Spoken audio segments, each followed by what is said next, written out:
Hi, I'm Jim Paxson. We're at the Arizona Game and Fish Outdoor Expo.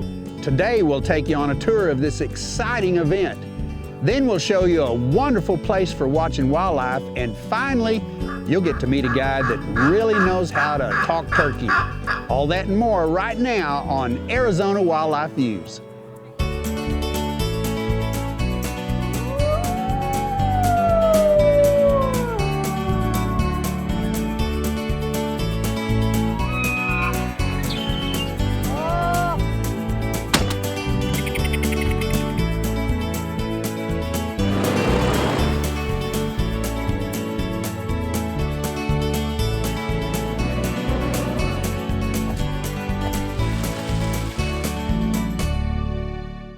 Arizona Wildlife Views is brought to you by the sale of hunting and fishing licenses and the Heritage Fund, lottery dollars working for wildlife. Some projects made possible by the Sport Fish and Wildlife Restoration Fund. Hi, and welcome to our show. Kids fishing is just one of hundreds of activities for the family at the Arizona Game and Fish Outdoor Expo. It's an annual event that's completely free, brought to you by Shakar Safari Club International. Where can you experience shooting, archery, optics, rock crawlers, birds, ATVs, food, targets, fishing, learning, BB guns, kayaks, clay targets, boats, reptiles, cowboy-mounted shooting, and critters all in one place? At the Arizona Game and Fish Department Outdoor Expo presented by Shakar Safari Club International. Do you guys need a map? Sure. There is so much to see and do every year in the springtime event, you might need a checklist to make sure you see everything there is to see here. Bring the kids. This is a family event, so there's room for everyone.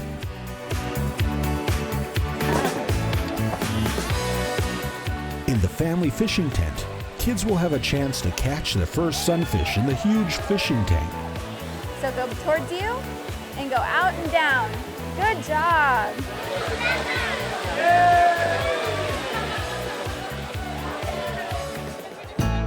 There's animals to see and learn about too.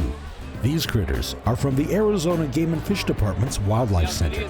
These are educational outreach animals that were brought to the center as sick, injured, or orphaned wildlife that couldn't be returned to the wild after rehabilitation. Nearby, the whole family can try their hand at archery, and the kids can see how well they can hit the target with BB gun shooting. Adults can check out the firearms from several vendors and get some hands-on time at the range. There are pistols, rifles, shotguns, and clay targets, archery, air guns, steel targets, cowboy action shooting. The cowboy mounted shooting is a real crowd pleaser. Make sure to scope everything out. If life on the water is calling your name, don't worry, we have a boatload of boats. Small boats, large boats, and boater education activities for all ages.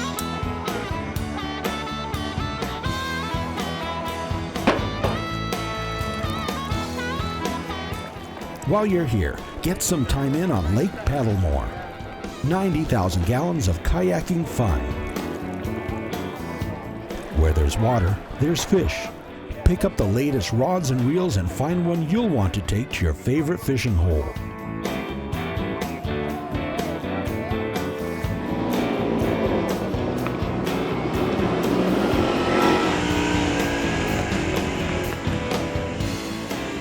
If climbing over rocks and riding free off-road is more your style, you can come experience that too.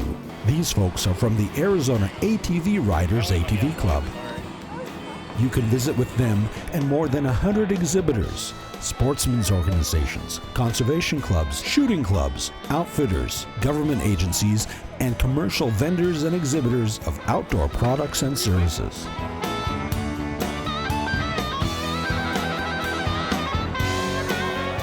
Like a file, when you file your fingernails, they use the trees to file their teeth. Arizona Game and Fish biologists and staff members will be on hand to answer your questions about wildlife species, outdoor recreation, wildlife watching, and hunting and fishing opportunities.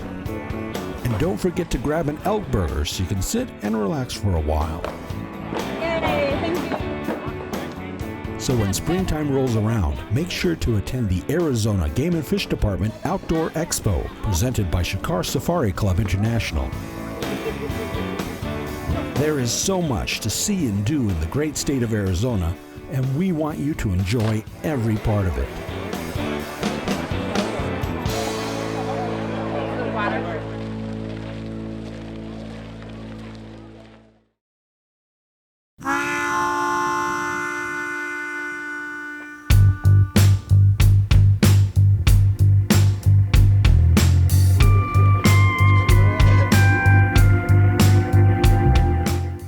If you're going to go looking for wildlife, you might as well go big. They're huge. Bison are the largest land mammal in North America, with the adults weighing in at about 1 ton each.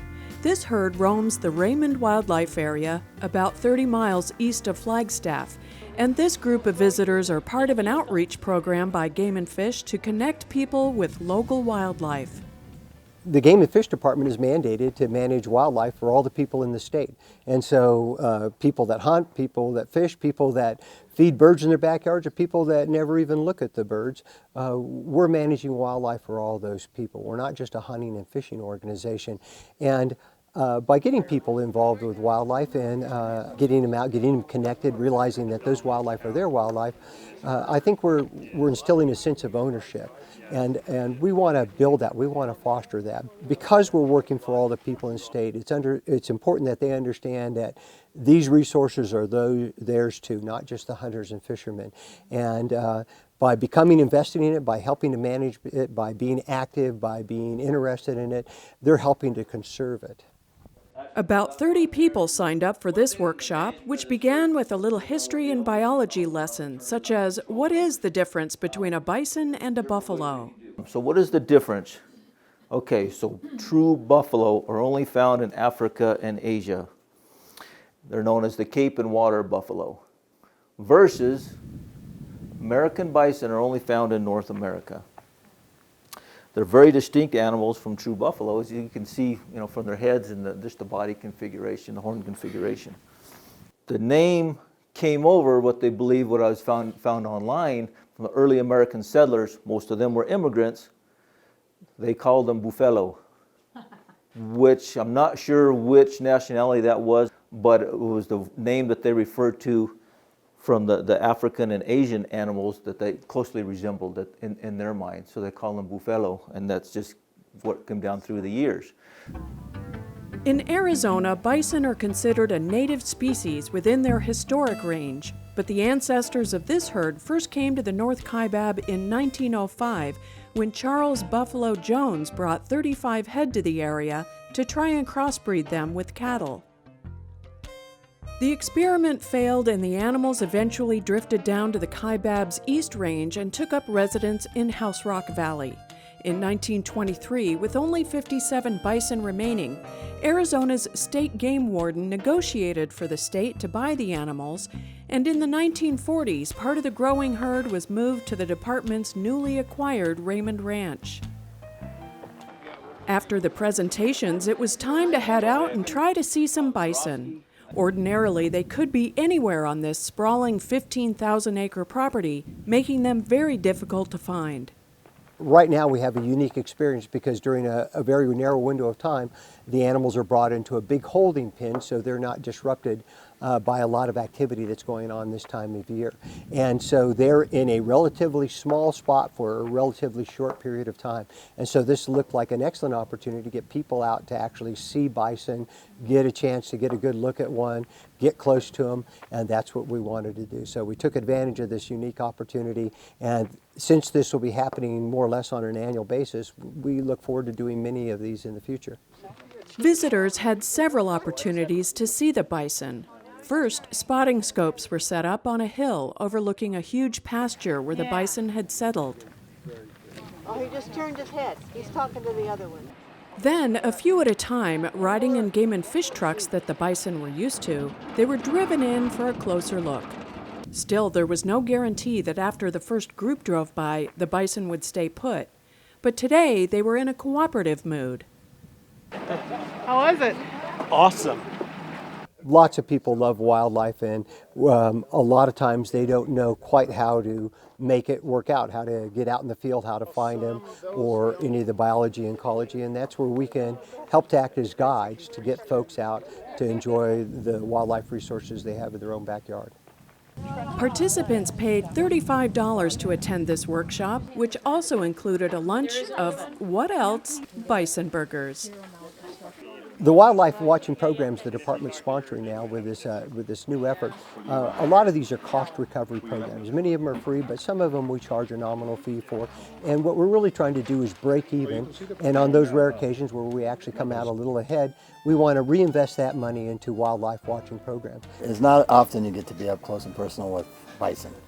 Notice I said bison, not buffalo. I have learned something today.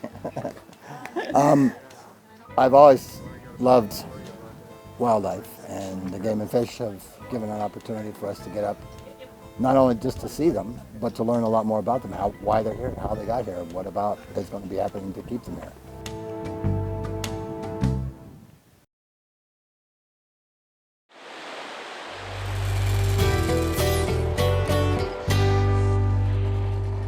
I've got various kinds of wood. I've got mesquite, I've got alligator juniper, I've got Arizona walnut, I've got some pecan. In his home garage turned wood shop, Queen Creek resident Ammon Talbot uses Arizona hardwoods to produce the perfect sound.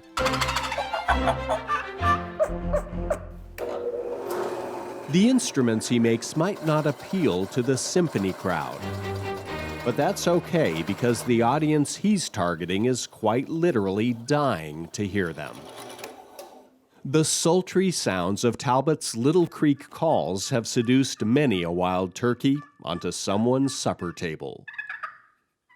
This is a glass call. It hits in a mesquite pot. Yeah, this call is the first pot call that I had made with that Arizona walnut wood. This is a call I take with me in the woods every year when I go out turkey hunting. The turkey feathers on the wall back there was my wife's little brother's, and I was able to call in that turkey using this call. Today I've chosen mesquite to work with. The pot calls that we're going to be making today, I make them in a variety of different surfaces. Yeah, this is copper. This is glass, this is ceramic, this is aluminum, and these three are slate. So yeah, there's a lot of different surfaces. I also have crystal. Some calls might sound a little higher pitch. You maybe sound like a younger bird, whereas other surfaces might be a deeper, more raspy pitch to sound like an older bird.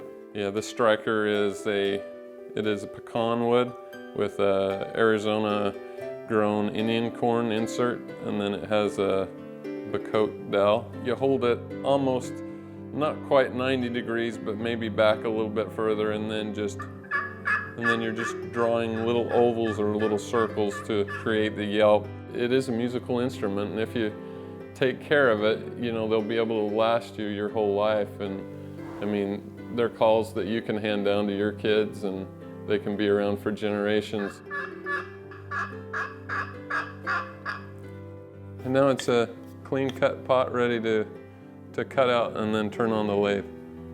When I was young, we lived in southern Utah, and my dad, he hunted deer every single year. Going out with him every year was something I looked forward to. And then when we moved to Arizona, we met Marvin Robbins, who was real big in the Turkey Federation, and ever since then I've been hooked on turkey hunting. It's calling them in, you know, seeing their reactions to the sounds. It's everything. It's the campfires, it's time with family, it's seeing nature, it's everything about it. It's the whole experience, you know. I'd started buying calls from Marvin Robbins. In particular, he had a mouth call that I really liked. When he passed away, the first thing that hit me is, where am I going to find some more of those mouth calls? And then talking with my friends, I decided to, you know, get into making turkey calls. We're going to turn the edge on the lathe and cut our grip into it. and then smooth it so it's round all the way.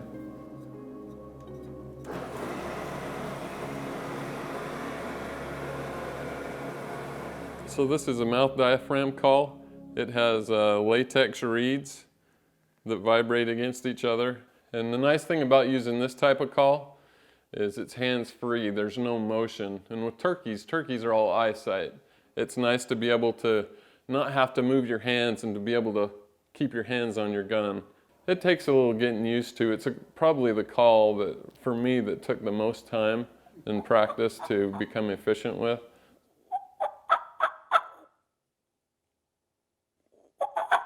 On my way to and from work in February or March, I'll have a mouth call and I'll put in a CD that has turkey sounds, and I'll talk back to the CD, so it's kind of funny. It gets me ready for the season.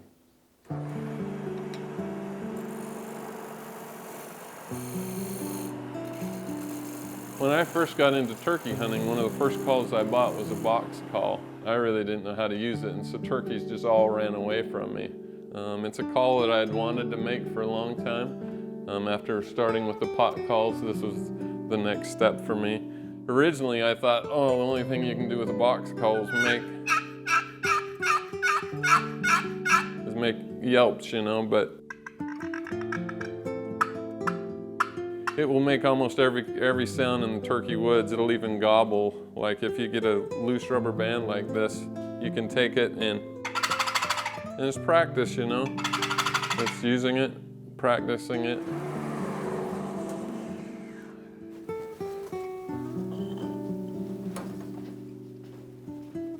So this is actually another call that was cut out earlier and finished earlier, and now it's ready to receive the soundboard. It has the pedestals glued in, and it's ready to receive a soundboard.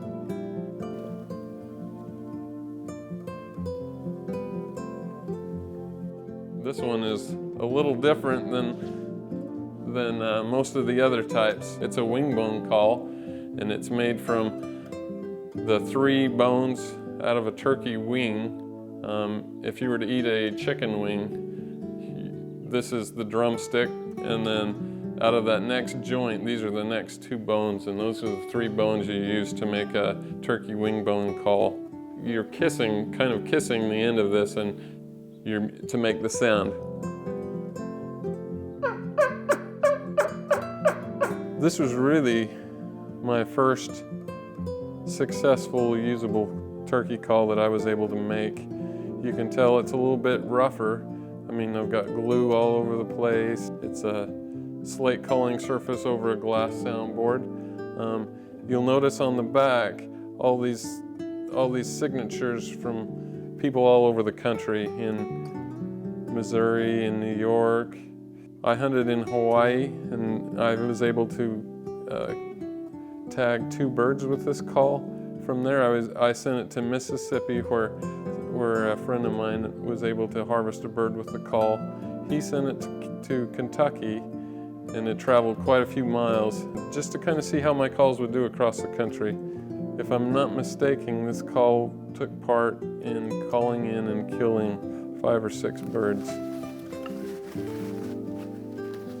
This is actually a copper call. So this is a piece of copper that's going to be used as a calling surface in this call. A lot of people in Tucson that are close to the mesquite trees and in the copper industry really like this call. An Arizona call all around mesquite in copper pot. Every year I'm trying to do something a little bit different, maybe change some of the things I'm doing to get it to sound better. Sometimes they don't work and they end up as firewood, but I think, honestly, feel like the best call that I made was the last call that came out of my wood shop.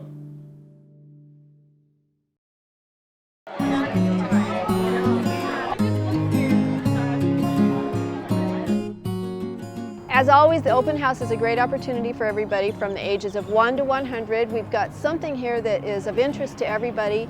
Of course, we've always got the animals here, and there's always something wonderful that everybody can learn. We also have a great area for the kids. We've got a lot of game and fish related activities with our boating education and catching a little plastic fish, as well as all the little kids craft activities that are very, very interesting, and they are wildlife related. Like you can make your own raccoon mask, or you can make your desert tortoise design that you do out of a paper plate. So simple, so cute, but so easy for the kids, and something that they get to take away. The best part is this event is for everybody and it is free. Some of the many animals that you will see when you come to the Wildlife Center are, we have this bobcat that's actually in our large flight pen, so that a lot of people can get up close and personal. You don't get to touch it, but you can see the handlers, you can learn what the process is on working with this type of animal. And this is a day in, day out activity. And this is a dedicated individual or both individuals, because we have to work with this animal every single day to keep it in condition to do the things and to be able to bring it for the public to see. Then if you step around the corner, you'll see our bald and golden eagles. Okay, well what we have here is Magnum. He's our golden eagle. Okay, yeah, he was hit by a car about 10 years ago. He is fully flighted but not able to be released back to the wild. Cody over there is our young bald eagle. He's only 4 years old. He's just now getting that white head. He was actually taken out of a nest in Wyoming and raised by people, so he's become habituated, slightly imprinted, and actually attacks people for food. So people were camping. He came in and started taking all their food, so we went to Wyoming and picked him up. Then we have our display of the great owls. We've got the great horned owl, the barn owl, the screech owl, and the burrowing owl. For the 13 types of owls that we have here in Arizona that you can see again at one of our displays. And then we have the peregrine falcon and the American kestrel falcon, 2 falcons. Then we have our hawk display. See how the wing hangs funny on the gray hawk? Droops a little bit on one side, permanent injury. As well as we've got reptiles, and then we also have our desert tortoise adoption program. And if you go over to the Desert Tortoise Adoption Program, you'll see this cage, and you'll look and you'll see Miko, who is our state mammal, which is a ringtail. Due to our location and also because of the function of the center in doing some rehabilitation as well as working with education animals, we're not a facility that can be open to the public because of our regulations as well as our activities of what we do. So when you come out to open house, this is a great thing that you get to see once a year, the weekend before Thanksgiving. And this is the time that it is open to the public on both days from 10 to 3. Otherwise, we're not open to the public on a general basis. So there's a variety of things that we have to consider when we're looking at these animals, as far as injuries, as far as what they've got to do to survive in the wild, and then again make that decision and determination. Is it an animal that can go back in the wild, or unfortunately is this an animal that has to stay in captivity? So the animals you will see today are those that will not be going back into the wild. These are animals that have become the wildlife ambassadors for all of those in the wild. These birds have to be here. They need to be protected. The golden eagle is one of the special species, and now they're starting to do studies on them. And the more that we understand about bald eagles, golden eagles here at the rehab centers, the better we're able to adjust them in the wild. You know, the thing that people come and they see all these people working with these animals in all these booths, and they think how great that is. These are the most wonderful people in the world. They are dedicated volunteers. They do this out of the goodness of their heart and their desire to give back to nature and to give back to the state and to give back to the people of the state of Arizona. And they don't just come out for this event, but they come out day in and day out every single week to help take care of the animals. And this is kind of their reward, to shine and show what they have learned and that they have a passion and a dedication for these animals too.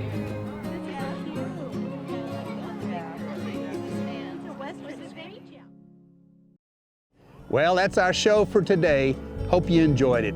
For more information, check out our website at azgfd.gov. For all the fine folks at Arizona Game and Fish, I'm Jim Paxson. We'll see you next time.